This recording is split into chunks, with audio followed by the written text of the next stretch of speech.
I volunteered about 25 years ago actually at a Romanian orphanage to help support some of the children out there and actually do a bit of painting and a bit of decorating, and I volunteered for about a month just outside the capital.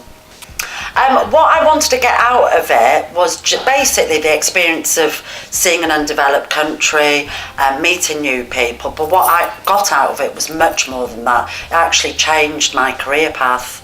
I realised then that I needed to have a job that could change people's or improve people's lives. Shortly after returning from my travels, I applied for a job as a support worker. I had no work experience of this role, but the experience that I'd gained in my volunteering definitely was my selling pitch in my interview. Volunteering is one of the best things you can do. It's great for your CV, and also it can give you a taste of what kind of jobs are out there, and you're not committed in any way.